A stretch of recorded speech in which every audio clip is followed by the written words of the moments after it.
దేవుడును మన రక్షకుడు అయిన యేసు క్రీస్తు వారి అతి శ్రేష్టమైన నామంలో ఉదయకాల మన్నా అనే చక్కని కార్యక్రమాన్ని చూస్తున్న మీ అందరికీ నిండు హృదయంతో వందనాలండి. దేవుని మహాకృప మీ అందరికీ తోడై ఉండును గాక. మంచిది ఏంటి? మంచిది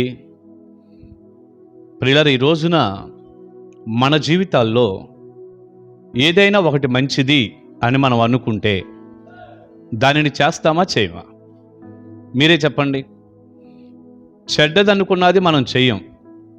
అంటే చెడ్డవి కూడా చేసేవారు ఉన్నారనుకోండి ఇష్టపడి, కానీ దేవుని పిల్లలుగా మనం చెడ్డవాటిని అస్సలు చేయం. మంచి అనుకున్న దాన్ని మనం ఎన్నుకొని చేస్తుంటాం. ఇది మంచిది కనుక ఈ మంచి నేను చేయాలి, మంచిది కాబట్టి చేద్దాం అని మంచిదాన్ని జరిగిస్తాం మనం.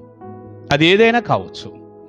అయితే బైబిల్ గ్రంథాన్ని మనం చదివినప్పుడండి కొన్ని విషయాలు ఇవి మంచివి మంచివి అని మనకి కనిపిస్తూ ఉంటాయి. ఈ రోజున మనం చేయవలసినటువంటి ఒక మంచి పని దైవజనుడిగా పరిశుద్ధాత్ముని సహాయంతో నేను మీకు తెలియజేస్తాను. ఏంటి ఆ మంచి పని అంటే 92వ కీర్తన ఆ మొదటి వచనాల్లో రాసుంది. మనం చదువుదాం. యెహోవాను స్తుతించుట మంచిది, మహోన్నతుడా నీ నామమును కీర్తించుట మంచిది. బా, ఎంత చక్కని మాటలండి. యెహోవాను స్తుతించుట మంచిది, మహోన్నతుడా నీ నామమును కీర్తించుట మంచిది. ఉదయమున నీ కృపను, ప్రతి రాత్రి నీ విశ్వాస్యతను 10 తంతుల స్వరమండలముతోనూ గంభీర ధ్వనిగల సితారాతోనూ ప్రచురించుట మంచిది. ప్రియులారా, ఈ రాయబడిన వాక్యం మీరు గమనించారా? దేవుణ్ణి స్తుతించటం మంచిదట, ఆయన నామాన్ని కీర్తించటం మంచిదట. మీరు దేవుని కొరకు పాటలు పాడతారా? వచ్చా మీకు పాటలు? లేదండి, నా గొంతు బాగోదు, నేను ఎలా పాడతానండి? మా చర్చిలో కూడా అనేక మంది బాగా పాడేవాళ్ళు ఉన్నారు, వారే పాడతారు, కానీ నేను పాడితే ఎవరింటారు, మరి నా గొంతు అంతగా బాగోదు అంటారా? ప్రియులారా, నిజంగా అంతరంగంలో సరైనటువంటి మార్పు లేకుండా పాడేటటువంటి వ్యక్తుల కంటే, ఒకవేళ వాళ్ళ గొంతు చాలా శ్రావ్యంగా మధురంగా ఉన్నప్పటికీ, వారి గొంతుల కంటే భక్తి కలిగినటువంటి నీ గొంతు అది దేవునికి ఎంత ఇష్టమైందో. నువ్వు సరిగ్గా ఆ రాగాలు తాళాలు పెద్దగా నీకు తెలియకపోవచ్చు, అయినా సరే దేవునికి నీ పాటే చాలా ఇష్టం. నువ్వు పాడు, నువ్వు పాడి కీర్తించాలి. ఇక మందిరంలోనే కాదు, ఇంట్లో మరి నువ్వు చక్కగా నువ్వు పని చేసుకుంటూ కూడా పాటలు పాడి దేవుణ్ణి స్తుతించవచ్చు. నువ్వు ఒక్కదానివే కూర్చొని దేవుణ్ణి ఆరాధన చేసుకునేటప్పుడు కూడా పాటలు పాడి దేవుణ్ణి స్తుతించవచ్చు. నా మట్టుకు నేనండి మరి ఎన్నో మీటింగ్స్లో వాక్యం చెప్తుంటాను, చర్చిలో వాక్యం చెప్తుంటాను ఒక సంఘ కాపరిగా. అదే సమయంలో నేను వ్యక్తిగతంగా ప్రతిరోజు నేను ప్రభు సన్నిధిలో ప్రార్థన చేసుకునేటప్పుడు ఎక్కువసార్లు అనేక పర్యాయాలు నేను కూడా పాడి ప్రభువుని స్తుతిస్తూ ఉంటాను. ఒక్కనే అర్ధరాత్రి వేళ కూడా కూర్చొని ఒక్కనే పాటలు పాడుకుంటూ ఉంటాను. ఎందుకంటే మనం పాడేది ఎవరి కోసమో కాదు, దేవుని కోసం. దేవుణ్ణి ఆరాధిస్తున్నాం, దేవుణ్ణి స్తుతిస్తున్నాం. ఆయన విని ఆనందిస్తాడు.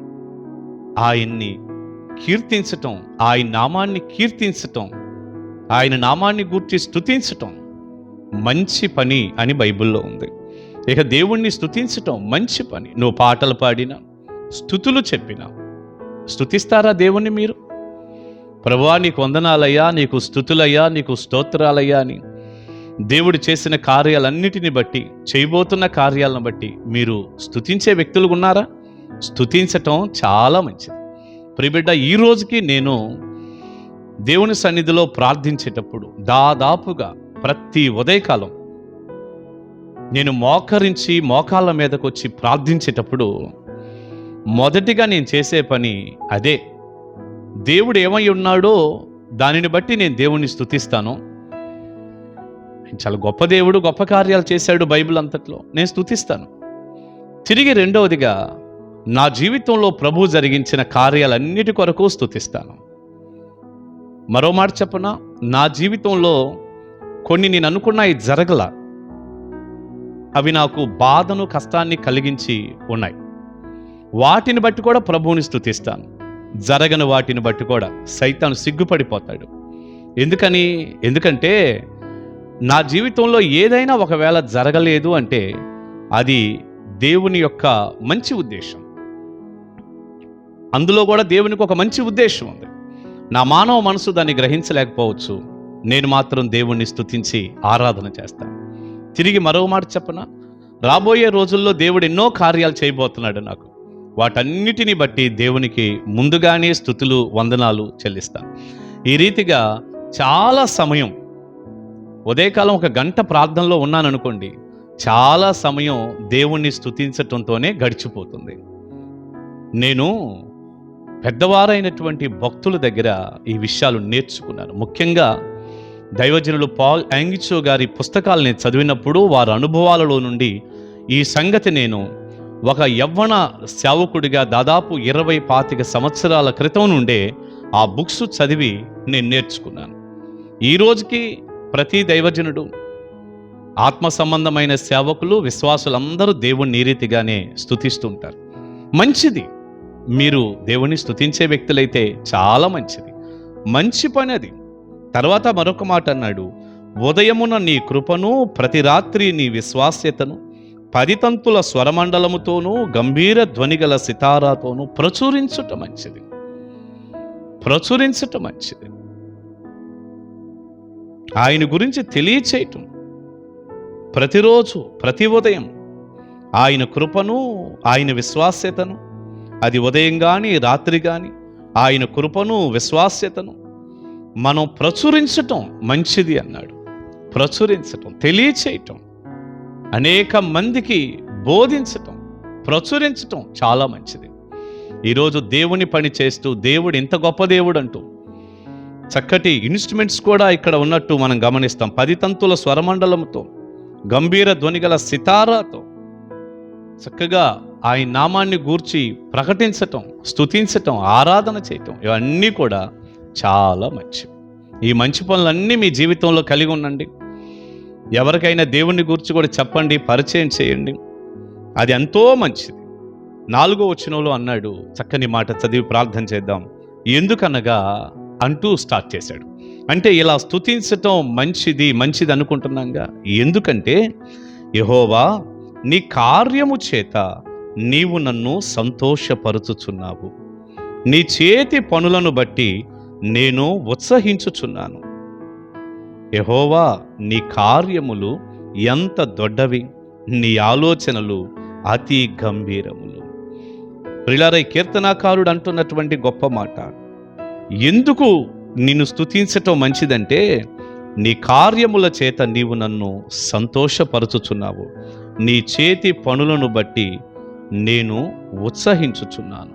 నీ కార్యాలు ఎంత దొడ్డవి, నీ ఆలోచనలు ఎంత అతి గంభీరాలు అన్నాడు. రే బిడ్డ, దేవుడు ఎన్నో కార్యాలు నీ జీవితంలో చేశాడు, ఇంకా చేయబోతున్నాడు. వాటన్నిటి కొరకు దేవుని నువ్వు స్తుతించు. దేవుడు ఆయన కార్యాలతో నిన్ను సంతోషపరుస్తాడు. ఈరోజు ఒకవేళ నువ్వు ఏడుస్తూ దుఃఖంలో ఉన్నావేమో, దేవుడు తన కార్యాల ద్వారా నిన్ను సంతోషపరచబోతున్నాడు. ధైర్యంగా ఉండు. దేవుని సన్నిధి నీకు తోడుగా ఉంది, దేవుని కృప కూడా నీకు తోడుగా ఉంది. నువ్వు స్తుతిస్తూ ఉండు. ఇది మంచిది. నీ జీవితంలో తప్పకుండా మంచి జరుగుతుంది. దైవ దీవెన మీకుండునుగాక. ఆమేన్. ప్రార్థన చేసుకుందాం. మహాపరిశుద్ధుడా, ప్రేమగల తండ్రి, ఉదయకాలం అన్నా ద్వారా మీ ప్రజలతో కొన్ని చక్కని మాటలు మీరు మాట్లాడారయ్యా. మిమ్మల్ని స్తుతించటం మాకెంతో మంచిది.